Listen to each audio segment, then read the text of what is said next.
Hello everybody and welcome back. This is Swati Gupta, chartered accountant.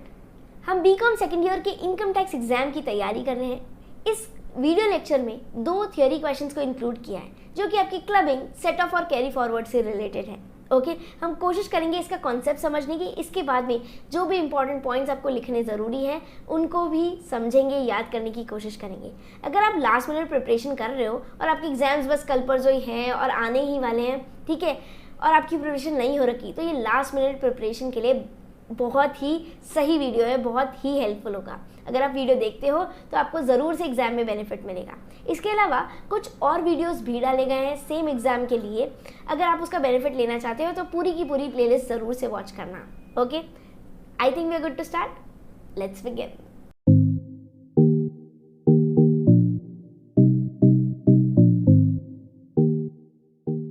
इस video lecture में 2 questions को discuss करेंगे। First question देखते हैं। Explain with examples the circumstances under which income of other persons are included in the total income of an assessee. मतलब कि आपको सिर्फ और सिर्फ अपनी ही इनकम पर टैक्स नहीं देना, आपको बाकी दूसरे कोई और पर्सन की इनकम को भी इंक्लूड करना है अपनी इनकम में।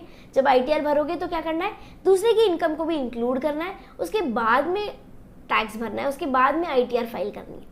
ऐसा हो सकता है। हाँ, कुछ ऐसे स्पेसिफिक केसेस हैं, कुछ ऐसी स्पेसिफिक सिचुएशन है जहाँ पे इनकम टैक्स एक्ट 1961 बोलता है कि अरे ऐसे ऐसा केस हुआ तो वो वाली इनकम को भी इसी असेसी के में जोड़ लेना।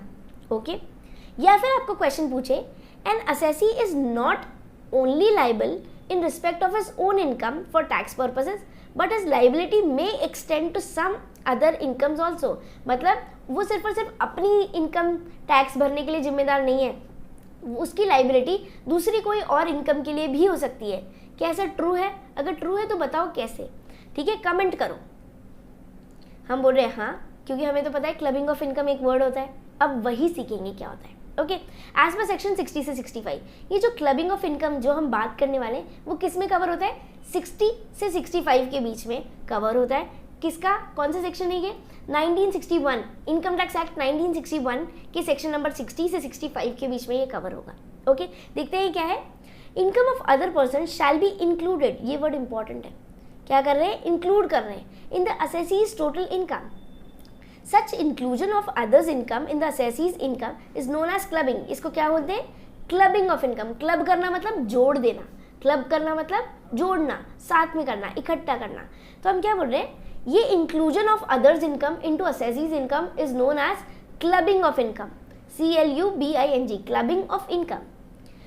And the income which is so included, जो इनकम डाली जा रही है, मानी जा रही है कि इसके ही हाथ में, असेसी के हाथ में ही टैक्सेबल होगी, वो क्या कहलाती है? Deemed income. ठीक है,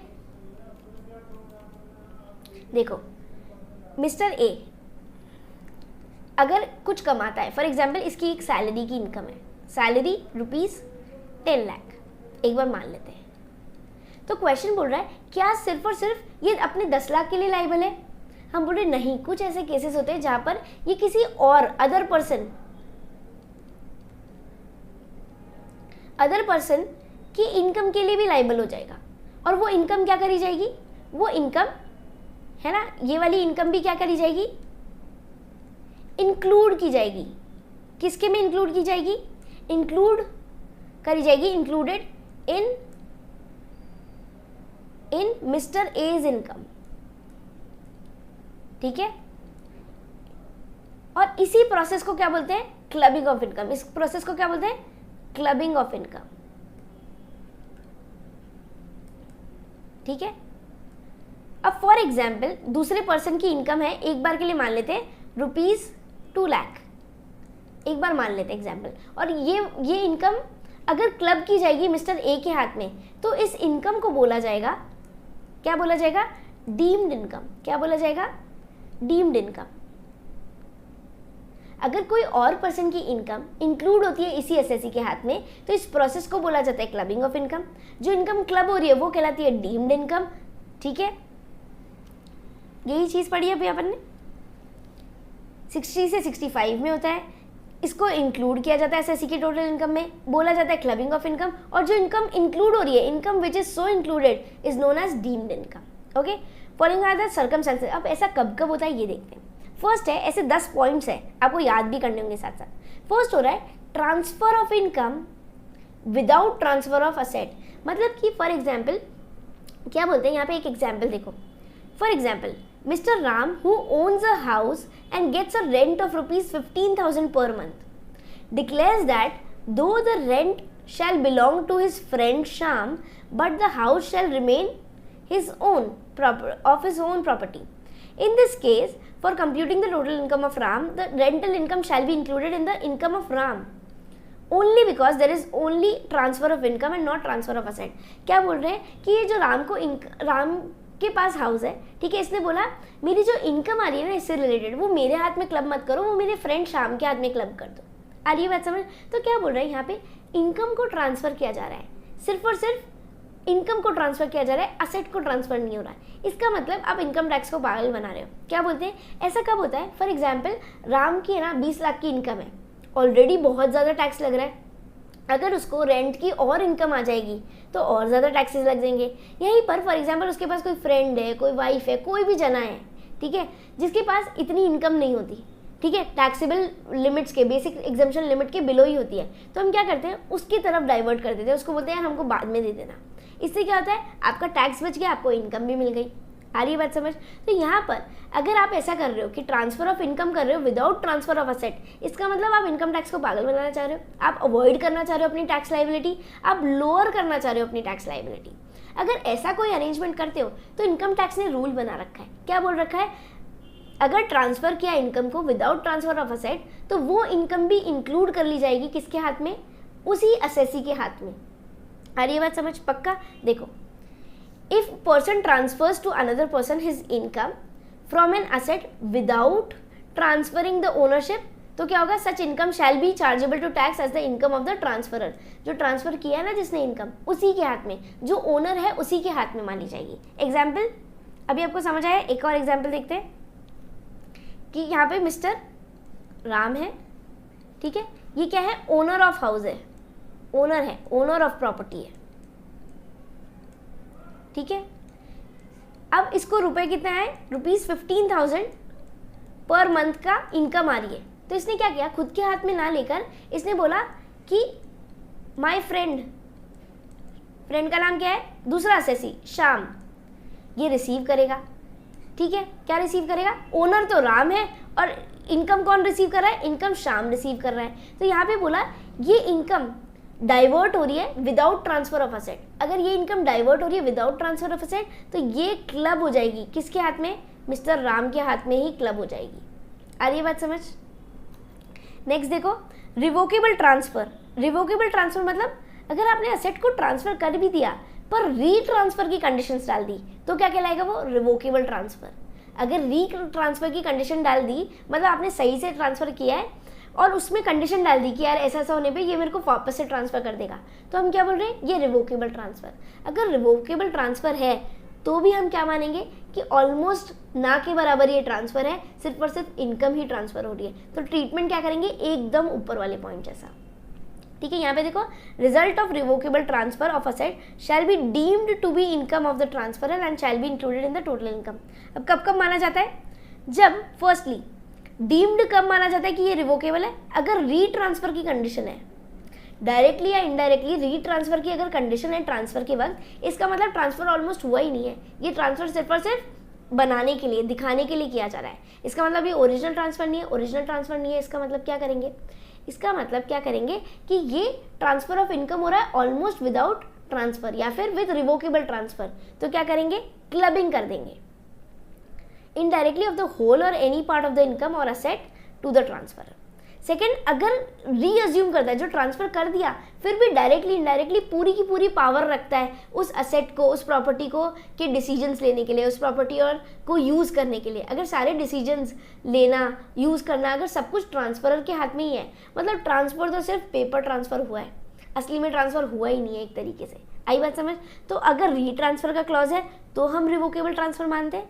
अगर वो री अज्यूम करता है पावर डायरेक्टली या इनडायरेक्टली ओवर द होल और any part of the income of the asset, तो क्या बोल रहे हैं हम, तो भी हम मान रहे हैं कि ऑलमोस्ट ट्रांसफर नहीं हुआ है और जो भी इनकम आएगी वो क्या मानी जाएगी, वो क्लबिंग के तहत डीम्ड इनकम मानी जाएगी, और जो ट्रांसफरर है, ओरिजिनल ओनर है, उसी के हाथ में क्लब कर देंगे। ठीक है, आ रही है बात समझ पक्का से। नेक्स्ट आता है, पर कोई एक्सेप्शन है, हाउएवर कुछ एक्सेप्शन है। क्या एक्सेप्शन है? जब जेन्युइन हो ना रीट्रांसफर की बात, तो हम क्या मानेंगे कि ये रिवोकेबल ट्रांसफर नहीं है, ये जेन्युइन ट्रांसफर है, फिर कोई इनकम आ रही है तो क्लबिंग नहीं अट्रैक्ट करेंगे। अब ऐसा कब होता है? फॉर एग्जाम्पल कोई डेथ की दे रखी है, ठीक है, transfer of asset in under a trust and it is not revocable during the life time of the beneficiary. जब तक उसकी डेथ नहीं होगी, जब तक वो ट्रस्ट चलता रहेगा, ठीक है, जब तक वो बंद नहीं होता, तब तक कोई रीट्रांसफर नहीं होगा। इसका मतलब ये जेन्युइन है। ठीक है, जेन्युइन है तो हम क्या बोल रहे हैं? ठीक है, फिर क्लबिंग अट्रैक्ट नहीं होगी। No clubbing, not included. Not included मतलब नो क्लबिंग ऑफ इनकम। ठीक है, नो क्लबिंग। कब इनकम क्लब नहीं होगी? जब अगर वो ट्रस्ट के अंदर है और not revocable unless and until, जब तक उसकी लाइफ खत्म नहीं होती, उस बेनिफिशियरी की लाइफ खत्म नहीं होती। In case of direct transfer to the transferee, it is not revocable during the life time of the, यही बात, डेथ तक, जब तक डेथ नहीं हो जाए सामने वाले की, तब तक वो उसके पास ही रहेगा। तो ये एकदम जेन्युइन है, आप उसके नॉमिनी बन गए। इन case of any miss happening आप उसके नॉमिनी बन गए, ये जेन्युइन ट्रांसफर है। ठीक है, या फिर इन केस ऑफ ट्रांसफर बिफोर 1/4/1961, मतलब अपना इनकम टैक्स एक्ट क्या है? Income tax act 1961। तो इनकम टैक्स एक्ट आने से पहले कोई ट्रांसफर हो रखा है and if it is not revocable, मतलब वापस से रिट्रांसफर नहीं होगा for a period exceeding 6 years, अगर 6 ईयर्स से ज़्यादा का है तो बोल रहे हैं, क्या बोल रहे हैं अपन? No clubbing. और उससे कम का है तो हम बोल रहे हैं फिर क्लबिंग अट्रैक्ट होगी। क्लबिंग अट्रैक्ट होगी तो मतलब जो ट्रांसफरर है उसके हाथ में ही जाके क्लब हो जाएगी इनकम। क्लब हो जाएगी मतलब इंक्लूड हो जाएगी इनकम। आ रही बात समझ? Next, income of spouse. Income of spouse में 3 पॉइंट्स हैं। इनकम ऑफ स्पाउस क्या बोलता है? ठीक है, यहाँ पे इनकम ऑफ स्पाउस मतलब मिस्टर ए और मिसेस ए। ठीक है, फॉर एग्जाम्पल एक कंपनी है, क्या है? एक कंपनी है जिसमें सैलरी दे रहा है, जो सैलरी किसको दे रहा है? मिसेस ए को दे रहा है। सैलरी किसको दे रहा है? मिसेस ए को दे रहा है। और मिस्टर ए मिसेस ए को, वाइफ को सैलरी दे रहा है, और मिस्टर ए के इसमें शेयर्स है। शेयर्स है कितना? 20% या उससे ज़्यादा, ग्रेटर देन और इक्वल टू 20%। इसका मतलब सब्सटैंशियल इंटरेस्ट है। क्या है? Substantial interest. अगर मिस्टर ए का सब्सटैंशियल इंटरेस्ट है कंपनी में, अगर मिस्टर ए का सब्सटैंशियल इंटरेस्ट है कंपनी में, और फिर उस कंपनी से कोई भी इनकम आती है, कोई भी रेम्यूनरेशन आता है, वो मिसेस ए को मिलता है, तो इसका मतलब ये मिस्टर ए की कंपनी जैसा है, इसकी चलती है और इसने अपनी वाइफ को दे दिया। तो यहाँ पर क्या होता है? वाइफ को मिला सपोजली ₹5 लाख, तो ये ₹5 लाख मिसेस ए के हाथ में टैक्सेबल होने की जगह क्या हो जाते हैं? क्लब हो जाते हैं, included in hands of mister A. Mister A के हाथ में ही क्लब हो जाएंगे, टैक्सेबल हो जाएंगे। ये डीम्ड इनकम मान ली जाएगी किसकी? मिस्टर ए की। आ रही है बात समझ पक्का से? अगर कंपनी में दोनों ही जने नहीं, पर अगर मिसेस ए ने ये इनकम कमाई, एक्सेप्शन क्या है? एक्सेप्शन क्या है? अगर मिसेस ए ने कोई स्किल या फिर क्वालिफिकेशन की वजह से, स्किल या फिर क्वालिफिकेशन की वजह से ये इनकम कमाई है, स्किल क्वालिफिकेशन है अगर इसके पास, मिसेस ए के पास, और उसकी वजह से इसको ये इनकम मिली है, तो हम बोलते हैं तो क्लबिंग अट्रैक्ट नहीं होगी। आ रही बात समझ? देखो पढ़ो, यहाँ पे अपन क्या बोल रहे हैं? While computing the total income individual, there shall be included all such sums as arise directly or indirectly to the spouse। जो indirectly स्पाउस को अराइज हो रहा है, वो सब कुछ क्या हो जाएगा? जो सब्सटैंशियल इंटरेस्ट है उसके हाथ में टैक्सेबल हो जाएगा, उसके हाथ में क्या हो जाएगा? उसके हाथ में टैक्सेबल हो जाएगा, क्लब हो जाएगा। But if spouse is a holder of any technical professional qualification, कोई क्वालिफिकेशन है उसके पास, कोई स्किल है और उसके बाद में सैलरी मिल रही है, तो क्या बोल रहे हैं? Such income shall be included in his her own total income, no clubbing. अगर खुद की क्वालिफिकेशन है तो नो क्लबिंग, खुद के पास अगर क्वालिफिकेशन है तो नो क्लबिंग। और एक और केस क्या है? अगर दोनों के पास ही, फॉर एग्जाम्पल एक कंपनी है, ठीक है, जिसमें मिस्टर ए और मिसेज ए दोनों का ही सब्सटैंशियल इंटरेस्ट है। क्या है? दोनों का ही सब्सटैंशियल इंटरेस्ट है। ठीक है, दोनों का ही सब्सटैंशियल इंटरेस्ट है और इसका भी सब्सटैंशियल इंटरेस्ट है। ठीक है, सब्सटैंशियल इंटरेस्ट है। तो क्या करेंगे, अगर इनको कुछ भी रेम्यूनरेशन मिलता है, फॉर एग्जांपल मिस्टर ए को मिला ₹10 लाख, है ना, और मिसेस ए को भी मिला 12 लाख। ठीक है, इन दोनों को क्या मिला? रेम्यूनरेशन मिला। अगर इस कंपनी से दोनों को रेम्यूनरेशन मिला और दोनों का ही सब्सटैंशियल इंटरेस्ट है, तो क्या करेंगे कि है ना, जिसके हाथ जो ज़्यादा है इनकम होगी, जिसके पास टोटल इनकम ज़्यादा है विदाउट इंक्लूडिंग दिस इनकम, उसके हाथ में टैक्सेबल कर देंगे दोनों ही इनकम। आइए बात समझ। For example other than this income, है ना, अदर इनकम क्या है? Other income for example mister A की है 1 लाख और मिसेज ए की 0। ठीक है, तो क्या करेंगे, ये पूरी की पूरी 22 लाख इसके हाथ में क्लब कर देंगे, मिस्टर ए के हाथ में। पूरे के पूरे 22 लाख मिस्टर ए के हाथ में क्लब कर देंगे। क्यों? क्योंकि income other than this is greater than, जिसके पास ग्रेटर होगी उसके हाथ में क्लब हो जाएगी। देखो यहाँ पर in case husband and wife both are having substantial interest in any institution and receiving any remuneration from such institution, then remuneration received to both of them shall be included in the total income of that spouse who has the other income excluding such remuneration greater. जिसकी ज़्यादा income होगी other than this remuneration, उसके हाथ में दोनों की income को club कर दिया जाएगा। ठीक है, next income from asset transfer to spouse. अगर ट्रांसफर किया स्पाउस को विदाउट कंसिडरेशन या विदाउट एडिक्वेट कंसिडरेशन, ठीक है, without consideration directly and indirectly spouse को किया, है ना, ट्रांसफर डायरेक्टली और indirectly, otherwise than adequate consideration या फिर in connection with an agreement to live apart. अगर दो चीज़ें, या तो एडिक्वेट कंसिडरेशन दे दिया, मतलब 50 लाख की एसेट थी और उसे 50 लाख वसूल लिए, या फिर लिव अपार्ट मतलब डाइवोर्स के केस में, अगर ये दो केस हो रहे तो क्या क्लबिंग अट्रैक्ट नहीं होगी। इसके अलावा जब भी विदाउट कंसिडरेशन या इनएडिक्वेट कंसिडरेशन है तो हमेशा क्लबिंग अट्रैक्ट होगी। ओके, नेक्स्ट आता है income from asset transfer to sons wife. Same बात है यहाँ पे भी, क्या होगा, अगर son wife shall be included in the income of transferor, जो टोटल इनकम है वो भी ट्रांसफरर के में ही इंक्लूड होगी। For example Hari transfers 2000 units of ₹20 each of unit trust. क्या किया, 2000 यूनिट इंटू 20 इतना अमाउंट का ट्रांसफर किया। इसमें 20% डिविडेंड मिला। डिविडेंड कितना मिला? 20%। अब ये 20% डिविडेंड है जो ₹8,000 है, shall be included in the hands of हरी, चाहे वो सन्स वाइफ मतलब एक तरीके से बोल सकते हो डॉटर इन लॉ। ठीक है, बेटे की wife is known as son's wife. यहाँ पर जो इनकम मिली वो किस में आ जाएगी, वो इंक्लूड कर ली जाएगी फादर इन लॉ के हाथ में ही, हरी के हाथ में ही। ऐसा क्यों होगा? क्योंकि इनएडिक्वेट कंसिडरेशन या फिर विदाउट कंसिडरेशन ट्रांसफर किया है असेट, तो इट इज ऑलमोस्ट क्या है कि असेट तो ट्रांसफर कर ही नहीं, सिर्फ और सिर्फ इनकम ट्रांसफर कर दिया।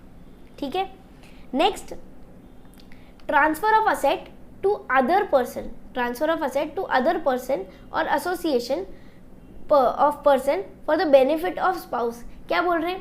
फॉर एग्जाम्पल क्या किया इन्होंने, एक एसोसिएशन है, ठीक है। अब मिस्टर ए ने क्या किया, मिस्टर ए ने कोई असेट ट्रांसफर किया, ठीक है, असेट ट्रांसफर किया और एसोसिएशन को बोला यार कोई भी इनकम आए ना आपको तो वो मेरी वाइफ को ट्रांसफर कर देना।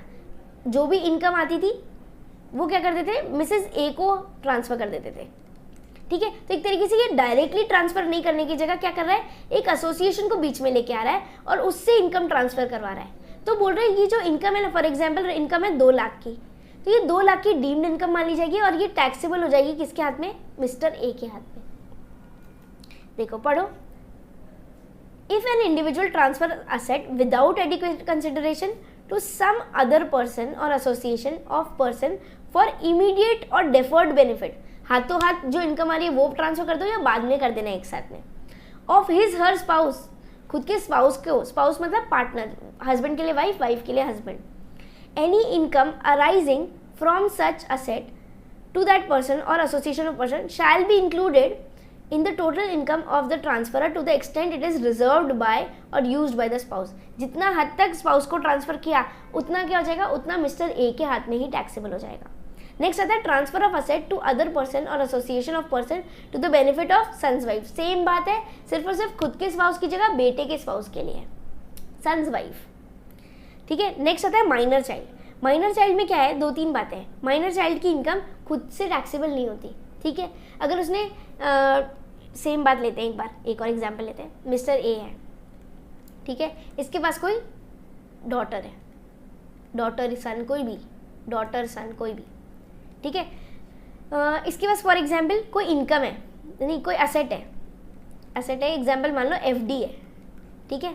एफडी पे इंटरेस्ट मिलेगा 6%, ठीक है। तो इसने क्या किया, एफडी को ट्रांसफर कर दिया डॉटर के नाम पे, और उसके बाद में जो भी इंटरेस्ट की इनकम आ रही है, जो भी इंटरेस्ट ऑन एफडी है, वो क्या हो जाएगा, वो टैक्सेबल हो जाएगा इन the hands of mister A. पर बाय चांस, जैसे अपन सैलरी के लिए क्या था, स्पाउस के लिए क्या था, अगर उसने खुद की स्किल और क्वालिफिकेशन से कमाया तो क्लबिंग अट्रैक्ट नहीं होती थी। सिमिलरली यहाँ पर अगर डॉटर और सन ने कोई भी इनकम कमाई, इनकम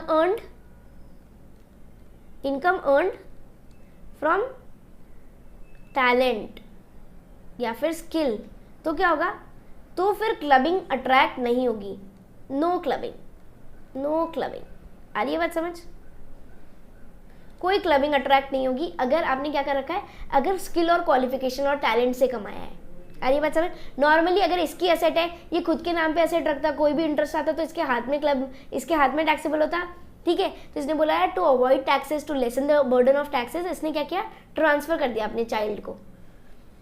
उसके बाद में चिल्ड्रन कैसे, माइनर है, तो माइनर के हाथ में जो भी इंटरेस्ट आया वो टैक्सेबल हो जाएगा फादर के हाथ में। आ रही बात समझ? अब वो, और अगर खुद के टैलेंट और स्किल से कमाया तो नो क्लबिंग। यहाँ पर जो भी पेरेंट के हाथ में क्लबिंग होती है, यहाँ पर 10(32) इसमें क्या मिलती है, इसमें मिलती है एग्जम्पशन मिलती है। और एग्जम्पशन कितने की मिलती है, एग्जम्पशन ₹1,500 की मिलती है पर चाइल्ड।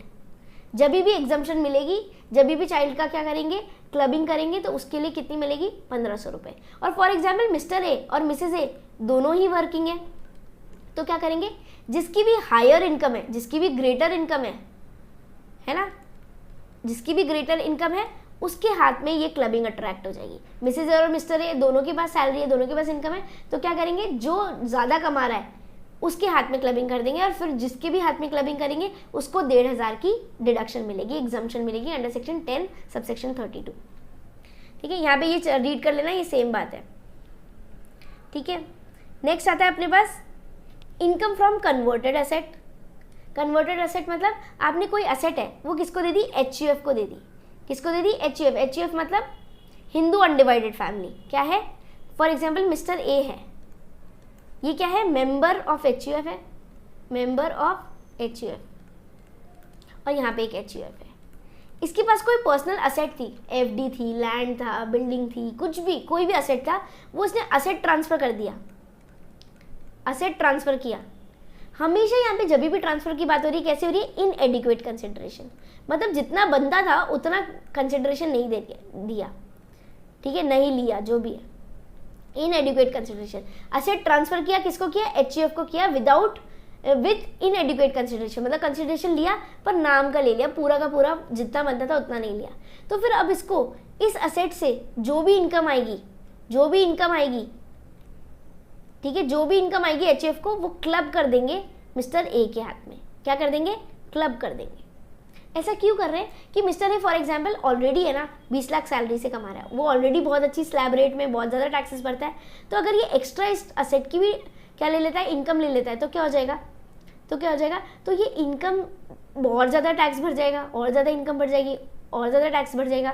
तो इसके लिए to avoid taxes, to lessen the burden of taxes, इसने ट्रांसफर किया असेट पर इनकम टैक्स। बोलता है यार तू स्मार्ट है तो मैं स्मार्टर हूँ, तो क्या बोला, जो भी इनकम है उसको क्लब कर दो, किसके हाथ में, मिस्टर ए के हाथ में। ठीक है, तो कन्वर्टेड एसेट भी समझ आया। नेक्स्ट आता है last, liability of a person in respect of income included in the income of another person. क्या बोल रहे हैं, अब क्या लाइबिलिटी है, जिसके हाथ में भी क्लब हुआ है इसकी लाइबिलिटी है कि वो क्या भरे, टैक्स भरे। क्या भरे, यहाँ पे total income of any person as per the aforesaid provisions, then both of them, that is person who in whom income has been clubbed and the person who is real owner of such asset are liable to pay tax. दोनों की ही responsibility बनेगी कि दोनों को taxes पे करने. अगर joint है, जॉइंट ओनर्स है, तो then such joint owners shall be jointly और सेवरली लाइबल. दोनों को ही पे करना होगा और फिर भी एक जना फेल हो जाए तो दूसरे की पूरी जिम्मेदारी बढ़ती है पूरा टैक्स भरने की. आ रही बात समझ? क्विकली रिवाइज करते हैं. हमने क्या पढ़ा?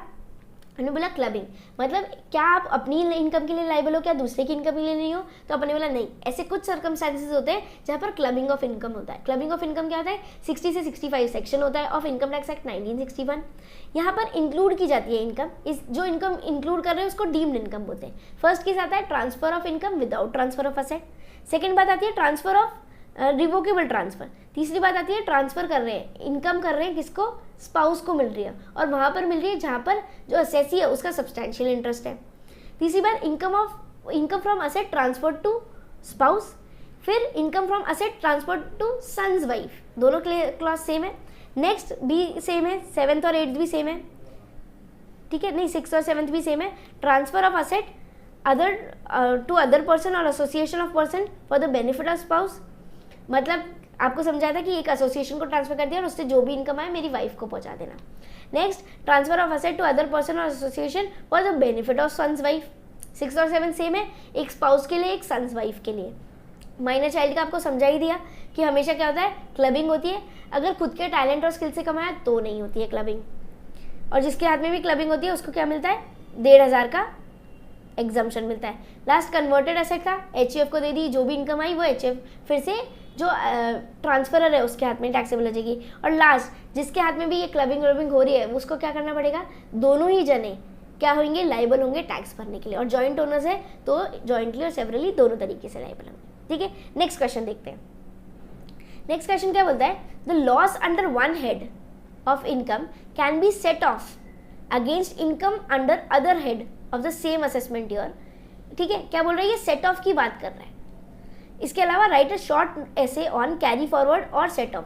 अब कॉन्सेप्ट समझ लो, ऐसा कुछ भी क्वेश्चन आए इससे रिलेटेड तो आप ये सारी बातें लिख सकते हो, ये सारे पॉइंट्स लिख सकते हो. वो क्या है अब देखते हैं. फर्स्टली सेट ऑफ मतलब आपके पास फॉर एग्जाम्पल कुछ इनकम है. ठीक है, फॉर एग्जाम्पल आपके पास इनकम है, बिजनेस की इनकम है. ठीक है, एक बार मान लेते हैं फर्स्ट बिजनेस की और सेकेंड बिजनेस की. ठीक है, आपको पास क्या है? इनकम है. फॉर एग्जाम्पल आपके पास ये 10 लाख की है इनकम और दूसरे बिजनेस से 2 लाख का लॉस है. क्या है? 2 लाख का लॉस है. तो क्या आप 10 लाख पे टैक्स भर दोगे? नहीं. इनकम टैक्स बोलता है ये जो एक्स्ट्रा लॉस आया है ना, इसको आप सेट ऑफ कर दो. क्या कर दो? इसको आप चार्ज कर लो from against the surplus income. This is known as set off. तो आपको बचे हुए 8 लाख पर ही टैक्स देना होगा. टैक्सेबल कितना होगा? बचा हुआ 8 lakh. This is known as set off. क्या होता है ये? Set off. सेट ऑफ मतलब charging of loss against surplus income available. Charging of loss against surplus income available, ये क्या कहलाता है? Set off. अरे बात समझ. यहीं पर अगर ये लॉस फॉर एग्जाम्पल 12 लाख का होता तो हम क्या करते? 10 लाख तो चार्ज कर देते. बचे हुए 2 लाख का क्या करते? बचे हुए 2 लाख का जो बचा हुआ 2 लाख होता उसका क्या करते? इसको अगले साल के लिए कैरी फॉरवर्ड कर लेते. क्या कर लेते कि यार ठीक है अगले साल जब भी इनकम आएगी तो उससे सेट ऑफ कर लेंगे, उससे चार्ज कर लेंगे. आ रही है बात समझ? तो ये जो 2 लाख है जो अगले आने वाले सालों में आप इसका बेनिफिट उठाओगे, आप अपना सेट ऑफ करोगे, this is known as carry forward. दोनों टर्म समझ आई? ये कहलाता है सेट ऑफ. ठीक है, सेट ऑफ मतलब charging of losses against surplus income.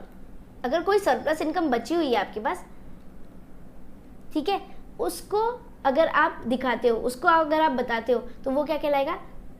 Charging of losses against surplus income, that is set of. और फिर भी कुछ बच जाता है, वो अगर आगे वाले सालों में आप कैरी फॉरवर्ड करते हो, this is known as carry forward. ठीक है, अब set off losses under same head. चलो एक और कॉन्सेप्ट बताती हूँ. सेम हेड मतलब इंटर हेड होता है एक तो, इंट्रा हेड होता है एक तो, इंट्रा हेड, एक होता है इंटर हेड. ठीक है, यही सब चीज़ें आपको एक्सप्लेन करनी है, अपने वर्ड्स में भी कर सकते हो, समझ लो एक बार। इंट्रा हेड मतलब within same head, whereas inter head मतलब between two heads of income. ठीक है, यहाँ पे within same head of income. आपको पता है 5 हेड ऑफ इनकम होते हैं, पता है इनकम है ना, इनकम के क्या होते हैं 5 हेड्स होते हैं। फर्स्ट होता है सैलरी, बिजनेस और profession, house property, house property पहले आता है, हाउस प्रॉपर्टी, उसके बाद में कैपिटल गेन, उसके बाद में अदर सोर्स।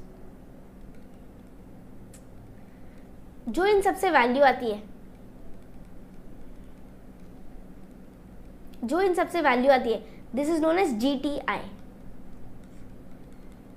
ठीक है, 5 हेड्स होते हैं। तो अगर आप क्या कर रहे हो, एक बिजनेस का, अभी अपन ने जस्ट एग्जांपल देखा था, बिजनेस का हेड बिजनेस से ही सेट ऑफ कर रहे हो, वो क्या कहलाता है, सेम हेड से सेट ऑफ कर रहे हो, मतलब intra head, with in same head. और अगर 2 हेड, हाउस प्रॉपर्टी का लॉस, अगर बिजनेस और प्रोफेशन से सेट ऑफ कर रहे हो तो क्या कहलाएगा, तो वो कहलाएगा इंटर हेड। एग्जाम्पल में लिखना है तो लिख लो बिजनेस 1 और बिजनेस 2।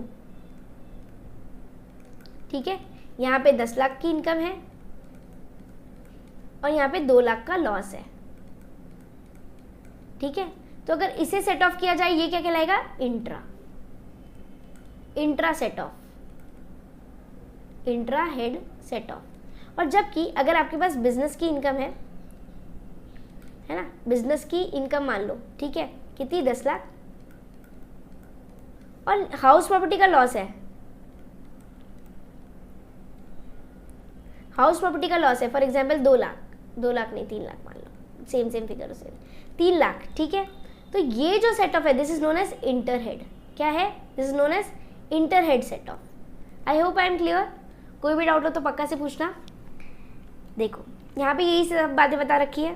ठीक है, net result of any assessment year, अगर क्या हो रहा है, लॉस हो रहा है, तो वो क्या कहलाता है, entitled further to have the amount of such loss set off against the income from any other source. ठीक है, ये क्या कहलाएगा, इंटर। इसके अलावा अंडर द सेम हेड होगा तो इंट्रा कहलाएगा। एग्जाम्पल दे रखा है, एग्जाम्पल आप अपने हिसाब से दे रखे हो, 10 लाख, 20 लाख, 50,000, यहाँ पे क्या दे रखा है, 35,000 और 15,000 का। अब यहाँ पर एक्सेप्शंस है, क्या है, एक्सेप्शंस है। ये आप एग्जाम्पल खुद से भी बना सकते हो और सेम भी लिख सकते हो, एक बार रीड कर लेना। एक्सेप्शन क्या है, अगर स्पेक्यूलेशन बिजनेस है, स्पेक्यूलेशन बिजनेस मतलब आप इंट्रा डे ट्रेड करते हो ना, आज का सौदा आज ही काटना होता है। ठीक है, आज के ही डील करना होता है, आज के आज में ही बाय भी किया, सेल भी किया।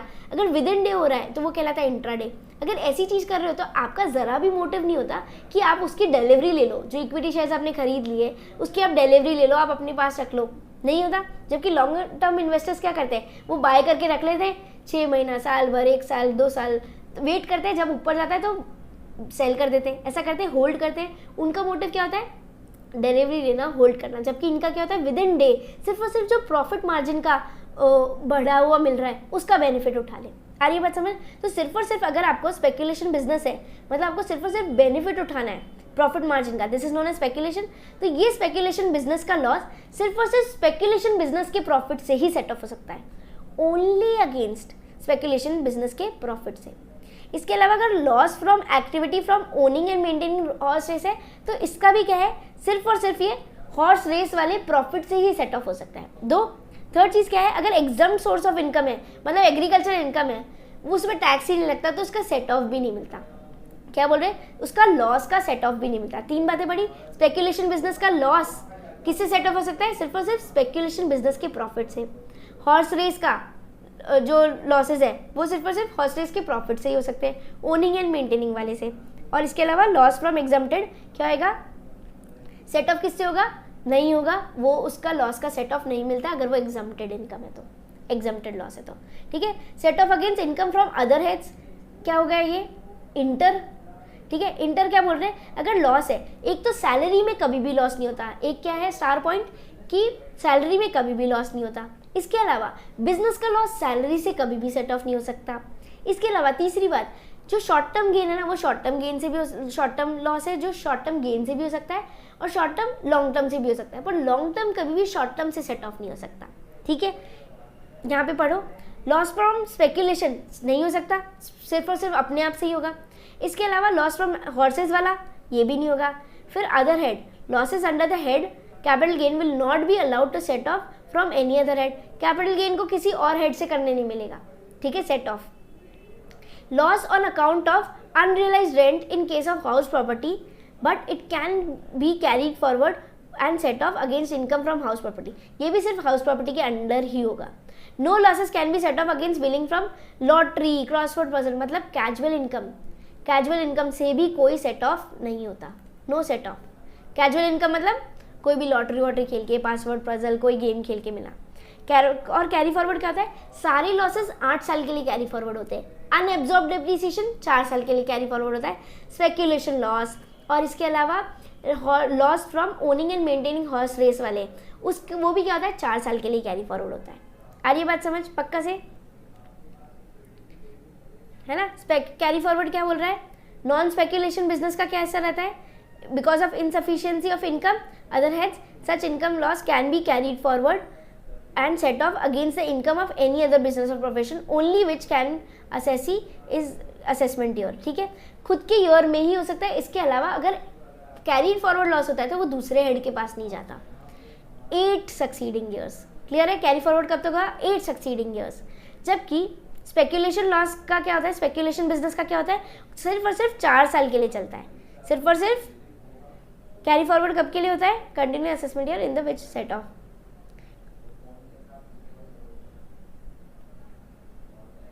ओनली 4 सक्सीडिंग ईयर्स, अगले 4 साल के लिए कैरी फॉरवर्ड होता है। हॉर्स रेस वाला भी अगले 4 साल के लिए होता है। और कैपिटल गेन कैसे होता है, सब मैंने बोला सारे लॉसेस 8 साल के लिए होते हैं, सिर्फ और सिर्फ स्पेक्यूलेशन वाला, हॉर्स रेस वाला, ये दो सिर्फ 4 साल के लिए होते हैं। Income from other source horse race वाला है अगर, तो वो 4 साल के लिए होगा।